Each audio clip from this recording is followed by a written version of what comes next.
Well, welcome everybody. We're back for season 2 of the Cloud Lighthouse podcast sponsor, which is the Ecosystem Show. We're excited to be back. Everyone's been partying, having a great summer. Unfortunately for me, when you guys are having summer, I'm having winter. Winter in New Zealand is like summer in London. So it's not too bad. So it doesn't exist, is what I'm hearing. Yeah, Nice. don't. Okay. Exactly. It's been a great year. Anyhow, what have you guys been up to? William has been doing some exciting things.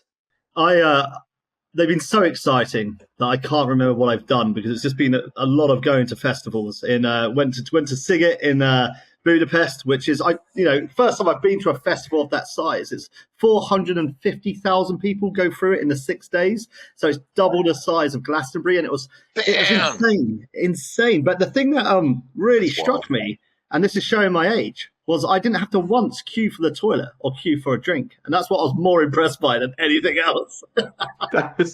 Dude, that's pretty damn incredible. I'm not going to lie. It's impressive, right? The logistics behind sorting that out.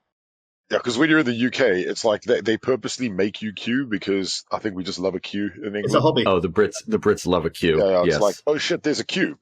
Yeah, and this is what I'm saying. I'm not happy about it. I was annoyed by the lack of queues.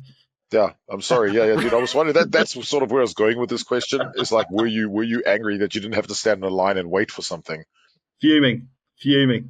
I would say that there's nothing more British than queuing if it weren't for being genuinely unhappy about things that should probably make you happy. That's Yeah, that's true. You leave us alone. We have our hobbies. You have yours. Hey, Chris and Anna and I all choose to live in your country, William. So that's true. Yeah, well, we're here because we want to be here. I appreciate you calling it my country as well. Yeah. Well, it's not Mark's country. Definitely not mine. Hey, you claimed I was colonized by your country. Oh, come on. Yeah, you did. Yeah. Right, go on. Chris, what have you been up to? Come on.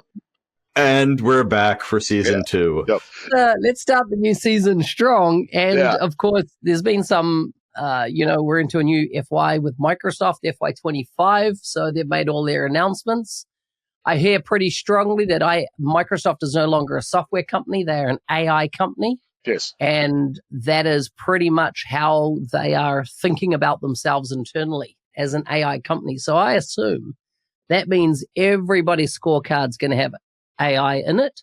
Absolutely. And I think, what are we up to? 80-something different AI applications coming out of Microsoft. I think there's probably 101 co-pilots at last count, I believe. Wow. Yes. Okay. Yeah. So my question is this.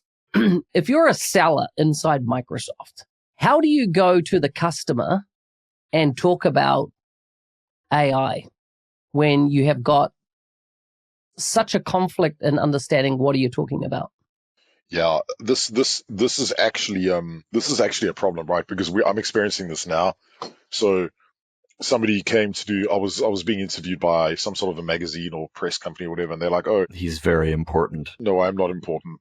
And they're like, "Oh, what is the first thing you need to do when you start thinking about adopting Copilot or releasing Copilot?" And I'm like, "Well, you need to be extremely specific about which Copilot and what part of AI." And I think there's a lot of miscommunication about like what AI is, what Copilot is, what specific tools we're looking at. And I'll give you the example. If you're looking at preparing for AI, like that's a huge landscape. That's massive. There's just so many things in there. And I feel a little bit bad sometimes for the Microsoft sellers because they need to get skilled up on all of these new different things, right? Which can be tough, and they have to do it extremely fast. I feel like there's a lot of confusion about what it actually is. I am happy, though, that we've seemed to have moved away from, if you go back to this time last year, you heard a lot of, oh, this Microsoft specialist is now going to be the Copilot specialist, which of course begged the question. So that means they're going to be an expert in how many dozen products at the time? That's how many Copilots we had. So I am heartened by the notion that, at least in most of the geographies that I know, I do see some moving away from this idea that Copilot is a product rather than, Chris, you said this in a call that I heard you on earlier today, which, you said, what's the use case for Excel? Where you don't think about the use case for Excel. Excel is everywhere, and Copilot is everywhere too. And it seems like we are kind of getting the message there. Yeah, it is true. It is true. When you look at M365, if you look at what is the fundamental sell story behind M365 is productivity, right? Everyone talks about productivity in that group of applications. In business applications, where, we talk a lot about building applications or solutions that enable or empower the business that might not be commercially available off the shelf. So you build a solution out on it. How do you pitch AI in this world of now? And Will and I were having a discussion off air. There is such a level of noise, not just from Microsoft, but globally around AI. There's an element of snake oil being sold with it, right? So every company that's been around for 15 years is all of a sudden, you go to their, landing pages and you'd think they'd been born in the cloud type thing or born in AI, right? It seems like they're all AI experts all of a sudden. You were like, we just know you're not been in the game long enough to be AI experts. So I had a conversation with an organization a while back that they had gone so far as to rename their company, and I'm not going to say who it is, but so that they would have the word AI in the name of the company. And I asked them, I asked point blank, well, what are you doing with AI? And the response from one of their senior C-level leaders to me was, oh, well, we're doing a lot of work with RPA. Wow. So here's this company that has gone to the legal trouble to rename itself with AI in the name, but doesn't actually know what the thing it's now named after is, which killed me. That disturbs me. I actually put a post out. I put a post out on LinkedIn saying the same thing. I'm like, everyone thinks that they're an AI expert, but actually, we've got Power Platform people kicking about saying, hey, I'm a Copilot expert. I'm like, cool. So can you elaborate on things like data security and purview and that type of stuff? And they're like, what's the purview? Now, like, I believe that was it you, Chris, though, who said in one of your recent conference presentations, who here is a Power Platform person? And then you said, congratulations, you are now an AI extensibility expert. Extensibility. But not an AI expert, just an extensibility expert. Okay. Correct. All right. Great. Good. So you got me on a technicality. Chris, I always listen to you. So here's the thing, though, with this, right? So companies now are coming to partners, they're coming to Microsoft, and they're going, we need AI. And you're like, okay, so what's the business problem? What do you mean? We need AI, right? And it's kind of like, how do you take, because obviously they're going to invest in this, but how do you deconstruct that and go and take them on a journey of really uncovering how AI is going to apply in the context of that organization and really move them from this buzzword, that we have into something that's practical, that is really going to move the dial for that organization. Did we talk about, because I don't think we didn't, we haven't recorded since then, but I was with a client, an organization, maybe about a month ago. And ostensibly, we were there assembled to discuss their Power Platform strategy. We spent at least the first 4 hours of an 8-hour session, and we barely talked about Power Platform at all. We actually talked about their data platform. Yeah, I remember this. Mm-hmm. And one of the things that I have observed is that oftentimes we go into a room thinking that we're going to talk about X, and we end up talking about Y, not because we were mistaken in thinking that the topic was X, but that all of these disciplines and all these technologies now overlay on one another, and they require one another in order to really scale and be effective. So, one of the things that I find is that when you want to build an AI strategy and you actually want to get the most out of AI within your organization, maybe talk about something else, right? Maybe talk about data, or talk about your app estate, or talk about digital literacy, because AI is not a separate mountain off in the distance that we should be treating separately. It's usually the last part of it. If you look at you do your foundations tier, your data tier, your solutions, and then your intelligence, because you need all that quality data flowing through the system to get that. So, just to jump in here a bit, I think when people talk about AI and talk about true AI, what they really want us to go in and actually look at that data fabric they've got within their business already. So Mark and I was having this conversation offline. A lot of people still have that dispersed, siloed and segregated data around their entirety of their technology estate. So bringing that together. And then once you've got that sorted, it's then looking at exactly what Chris always talks about, which is the governance behind it, the classification, the tagging, knowing what data you have, knowing the sensitivity of it, knowing where it's stored, your target data architecture and your current data architecture, and the gap between that. And then once you've got that, I think the other thing that's overlooked that we don't always talk about is actually what quality data specialists do you have client side? Because it's all well and good partners going in and providing data engineers and data scientists, but actually the projects that are most successful are when the data specialists already exist on the client side and can work closely and understand and accelerate that growth already. And then it's okay, now you've got all that, you've got that quality data, you've got it governed, you've got people who know where it is and how to actually integrate more data into it. What is it you want AI for? And don't tell me it's because you tried it out and you got, a recipe for a brownie in the style of Snoop Dogg rapping, because we're not going to send that out to your clients. So that's when we start understanding your requirements, understanding your business objectives, your targets that you're trying to get to, your weaknesses, your strengths, and how we then can start aligning tech to be better through adopt, extend, and build your own. So I went on a full. Thanks for attending my TED talk, guys. Good. I would say that even an advocate for that, and you're on the right path towards a successful problem solving implementation. So your guy on the client side doesn't necessarily need to be like 100% a data expert. Absolutely. But they need to understand that data is crucial, because the reason why people don't say, oh, actually, we need to fix our data is because it's not flashy. It's really hard to look at. And also because people don't understand what that means. And that wasn't very clear to me until very recently. The fact that when you say the word data, people don't understand what it means. Like just this week, I was with a customer who were looking to fix or to repurpose or to re-implement a very, very clever Excel spreadsheet. Like I couldn't stop by going back over and over and over again and ask, where's this data coming from? Where's that data coming from? And they were almost annoyed with me. They were like, we're not here, like the data problem will be fixed by this other team. We need to fix this Excel spreadsheet because it's a risk. So people don't even understand that Excel spreadsheet is their data. It's the data, exactly. So, yeah. Exactly. They don't, because for them is the app, is the functionality. Yeah. It's incredible. Yeah, I have the same problem, right? Like I've been speaking to an organization recently about they're looking at co-piloting their data. So I'm like, oh, cool. Like that sounds awesome. What data?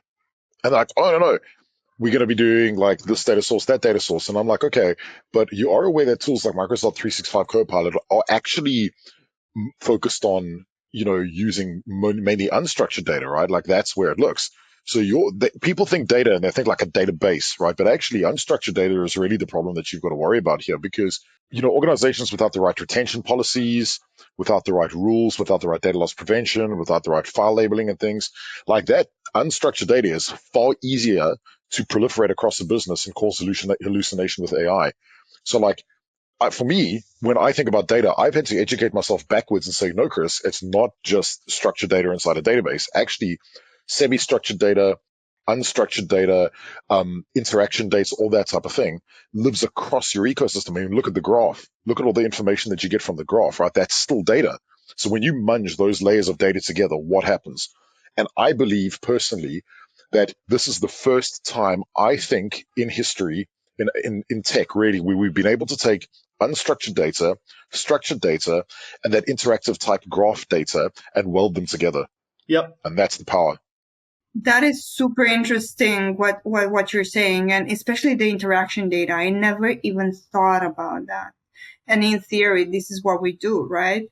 That's insane. And Andrew and I even have like this problem, like when we explain things, it's often that people will say, "Oh, that's too vague."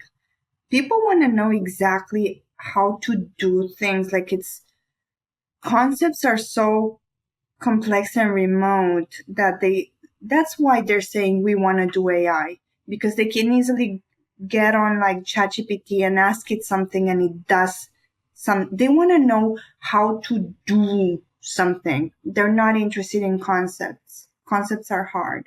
Yeah, and that's half the issue, right? Because can I tell you the thing that I hate the most right now? When I talk to, I'm going to use Copilot, right? Because actually Copilot is a really good example of AI that works and it's visible. And, so people say, Chris, what's the use case? I'm like, will you stop talking to me about use cases? Like, what's the use case for Copilot? I'm like, dudes, the use case for Copilot is not what you think. Like, you're thinking about merging a document. I'm like, no, look at your scenario, step back. Even Microsoft rebranded the website to scenarios because actually driving things like ROI against the use case is stupid. It's just stupid. Okay. So looking at the scenario and stepping back, actually, where will artificial intelligence augment the scenario and how will it make it better? Okay.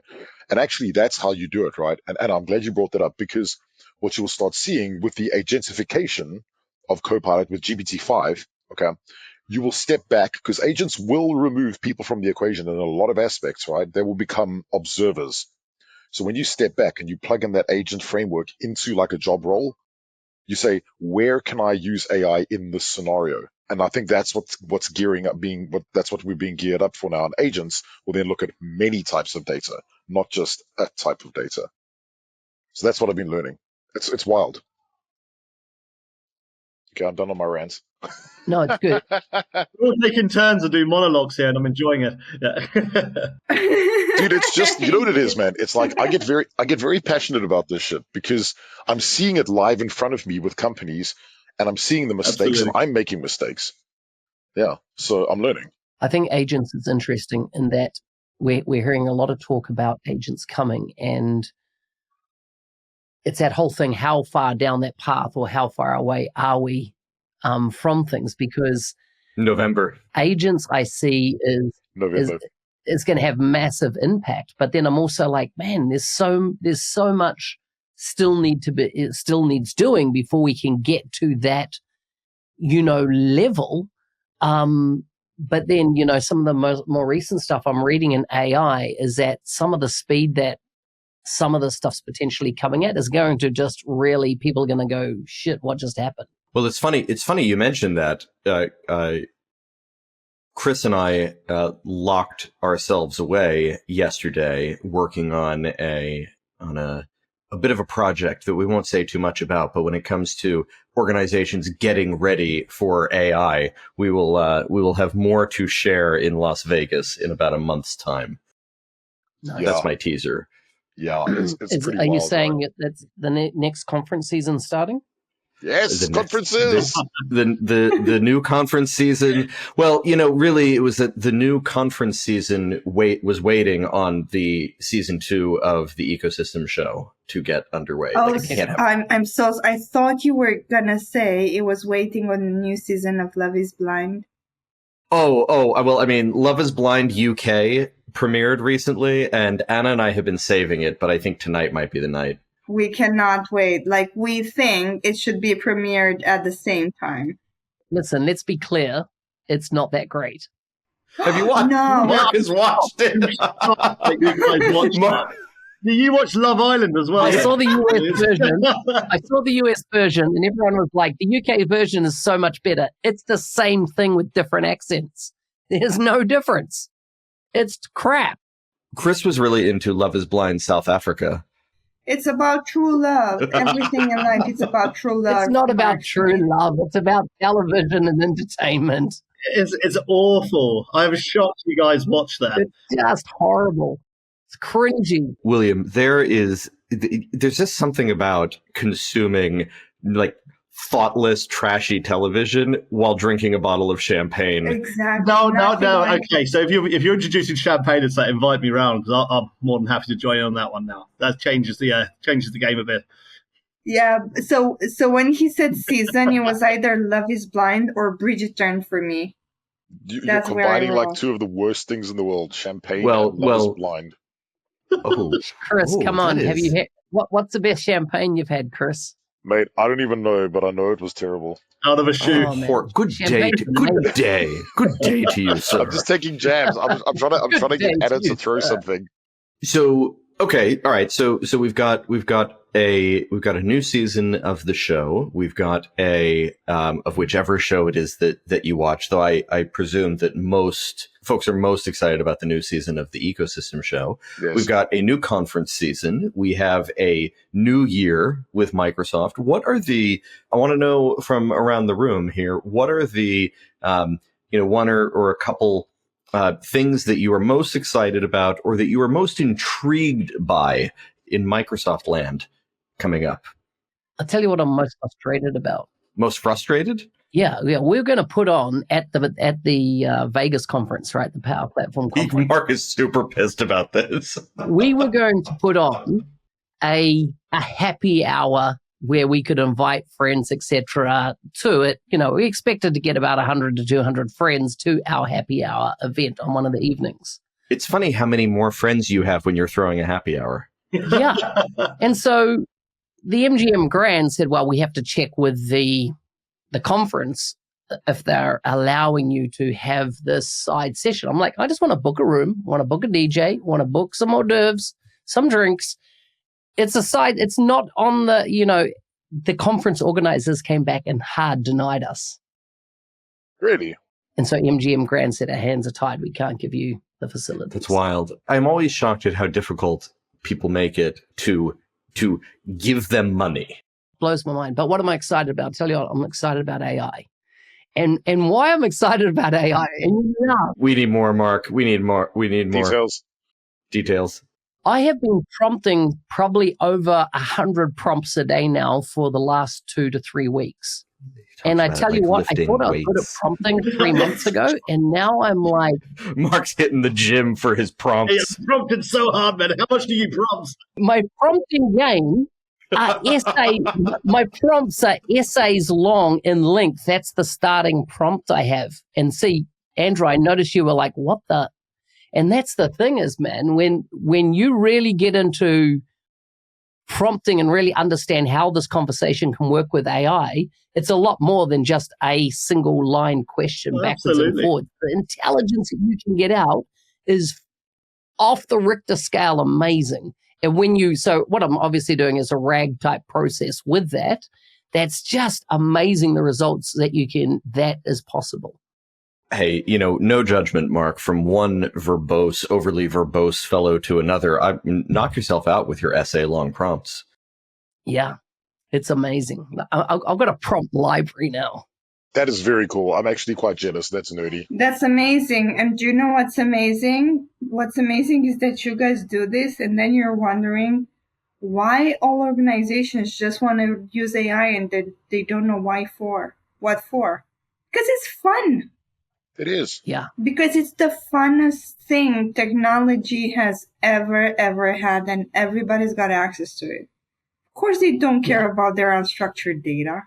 Can I tell you, I agree with you, but can I tell you something that's awesome? Okay. I like pen testing organizations with shit data. I love it because the crap that I find and I show them, like I had a bunch of C-suite people on a call today, and I'm on Copilot and I'm like, I want to show you all something.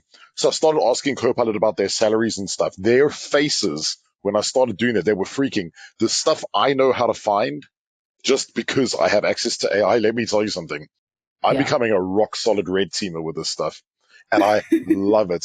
I go to companies, I'm like, cool, please let me into your tenant so I can just go and red team your Copilot and show you what a clusterfuck your entire company is.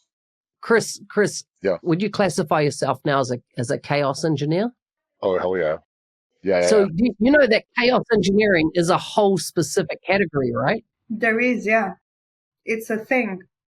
There's a tool in Azure for it. Yeah. Netflix have come out with a tool for Really? chaos. Yeah. Spotify were the first ones to come up with it. Get out. That's a real thing? It came up this week in a side conversation around the Power Platform is what chaos engineering tools could you use with it, which is, I'll give you a real simple one. Yes. Chaos engineering is how does the platform survive when you introduce an unbelievable high level of latency into the mix? This is wild. You're wanting to basically create cases that stress the system so much that you want to see if it's going to fail or not. So failure is another kind of category, but chaos engineering is an actual category. This is going on LinkedIn. And people are very serious into that space. Yeah. This is like when I was on small boats in the Coast Guard, and if we were doing some sort of exercise or say a man overboard drill because we were out and we were bored, and then during the drill I would sort of discreetly push something else into the water just to screw with my crew to just create chaos all around them. Yes. Yeah. And it's, to stress to see how things will survive, how robust, the tech is. But I think the whole and I associate it, Chris, with what you're saying with red teaming. Yeah. I think that there needs to be a lot more education around what red teaming is, how it works, what its function is, and how any strategy an organization has in AI needs to include the red teaming element to it. And that's not just tools, but it's actually specific methodology around red teaming. I think that you've lost Chris about 5 Yeah, Chris is out. He's just saying yes. Chaos engineering is the thing. I think I'm listening. I'm listening, but I'm quite legitimately doing research on chaos engineering, and I love it. This is yes. Thank you for that. Okay. So Anna, your turn. What are you most excited about or most intrigued by? I mean, I don't know if I'm super excited or intrigued about anything, starting with regards to the new year advance stuff. Because not that much has changed, but what has changed is good. So the one thing that I do like is that finally they don't segregate at least Power Platform and Dynamics as much. Finally, those targets have come together a bit more. And that's a big deal. That truly says that you can work, towards the best solution for a customer. And that's a big deal because no matter how well-intentioned the folk at Microsoft were, and how much they wanted to empower organizations and drive operational efficiencies, they would never put their best work where they weren't incentivized, right? Where their targets weren't met. So by doing that, I think Microsoft has done a good thing, but not enough of a good thing. I will be really excited when I will see a little Azure quota with these things as well. Yeah. No, you're right. And that's where things are really going to start, to spin up. And that's where people are really going to be empowered to find the best solutions. I think that there's some signs of life on this front, right? 17 years later, I feel like we've been dragging our feet for at least 5 years. It's exhausting, honestly. Well, I've seen such a cooling of the citizen development fervor around Power Platform over the last, I would say 6 to 12 months. And that's not to say that citizen development is not still a compelling part of the value proposition, but I see some really promising signs. Mark talks about anchor apps, and I've now adopted this word, but I've seen some really promising signs of Microsoft significantly reorienting its messaging around business applications and Power Platform specifically, around some of the themes of Power Platform as an enterprise app dev platform, Power Platform as part of the data platform and of the data fabric within an organization. So, I don't know if this year is the year that we're going to go all the way on this. Certainly the 5 of us on the show, we're going all the way with this, but we've been doing that all along. But I do see some promising signs that the thinking around this is starting to change wholesale. Mr. Dorrington, what are your thoughts? I agree with everything that's been said so far, including Anna saying there's just nothing to look forward to. On top of Now that is our British co-host for you right there. Thank you, Will.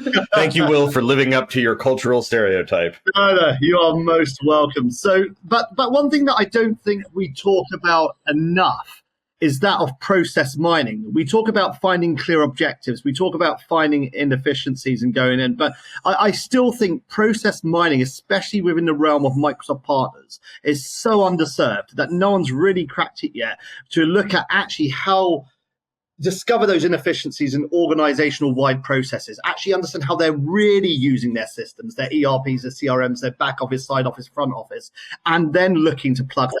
Nobody cares about ERP, Will.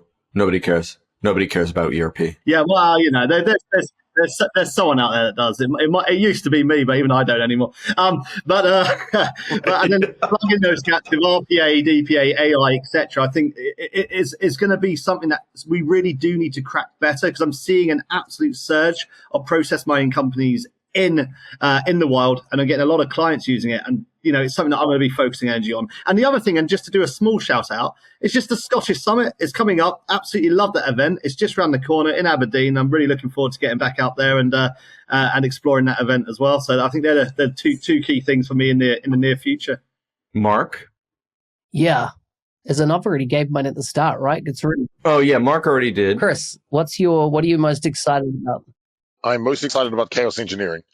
Right now. At this moment. Yeah, right now. No, can I tell you what I'm really excited about? Okay, so I'm excited about agents, and I'm excited about responsible AI. Okay, and I'll tell you why. Because I think that responsible AI is going to rear its head very, very quickly in the next few months. And let me explain. Think about an agent, right? So what does an agent do? So an agent effectively doesn't replace the human. It gives them the skills to be more observing of what the process does. So if you have agent A, and we're going to call it agent Anna and agent Anna and agent Andrew. Okay. So which one of us is agent A? Yeah, agent Anna, agent Andrew. No, A1 and A2. Anyway, so it doesn't matter. But either way, you're swapping information constantly, right? So like, you're talking to each other, blah, blah, blah, blah, blah. What happens when agent Andrew is in a shit mood and causes agent Anna to be in a shit mood? In practical terms, this would be reversed. I'm trying to not get something thrown at me. Okay. Anyway. I am a jolly fellow. Yeah. Anyway, so think about this. If your agent uses, and what is an agent? Agent uses AI and automation to drive the completion of a scenario. Okay, that's what an agent is. So if you build the agent incorrectly, okay, and those agents are passing data off between one another, you have a problem. So the other thing that we're not used to doing is we are not used to testing non-deterministic tools. Okay, we are used to testing deterministic tools. Yep. So we know the outcome, like Power Automate as an example, we know the outcome. GPT, generative pre-trained transformers, are non-deterministic. So how do you know that your agent is going to do the right thing? That's a problem. So if you have these non-deterministic agents running around your business doing things, and they could potentially, I call it Agent Armageddon, infect one another, okay? And you don't have the right observability rules inside your organization from a governance and control perspective, you're actually causing a much bigger problem. Think about things like insider risk management, data exfiltration, proliferation of bad data in your business. You now have a bigger problem, okay? So what will happen is you have to create a thing called a deployment safety board. All right, now I'm not going to speak more about that here because actually there's a lot of NDA stuff in there, but that's the only tip that I'm going to give. And a deployment safety board allows you to deploy AI solutions in a safe manner that have been red teamed and tested. And if you look at the European AI legislation, Andrew, how does the European Union make all its money? By begging countries for more. And suing people. Oh, and do they sue people? Well, Yeah. So Microsoft have been sued by them before. So if you don't meet those standards, The companies are not people, Chris. sorry, you know what I mean. Anyway. This is not America, okay? Yeah, true. Anyway, I'm on a rant, right? So what will happen is that if you don't set up your AI governance board correctly, okay, the fine is 30 million euros or 7.5 of your base revenue for the year. Okay. So if you don't do this correctly, that's what will happen. Right. So now what I'm thinking is no one knows what a deployment safety board is. No one knows how to build agents. No one knows how to test agents. Okay. And no one understands the output of what will happen if you have Agent Armageddon in your business, which is why I like this chaos engineering concept. Because I think that if you pen test those agents correctly and you red team correctly and you create the right transparency notes, actually you could have something very powerful on your hands. And that to me is the next thing. And I think a little bit of a plug here. One, I think that this is something that Microsoft partners are terrifically far behind with. If I project out in this time next year and maybe even sooner, there's going to be terrific demand for partners that have some degree of expertise here. Don't know why I just got that emoji. Thank you. But partners that have some degree of expertise here and partners that have actually been proactive now in putting together the capability to go help organizations stand these up and do this effectively. So that's something. And here's the shameless plug where Cloud Lighthouse is now working with partners to build that capability and to build those practices, which is something that something that I'm really excited about over the next 12 months or so. So we are at time.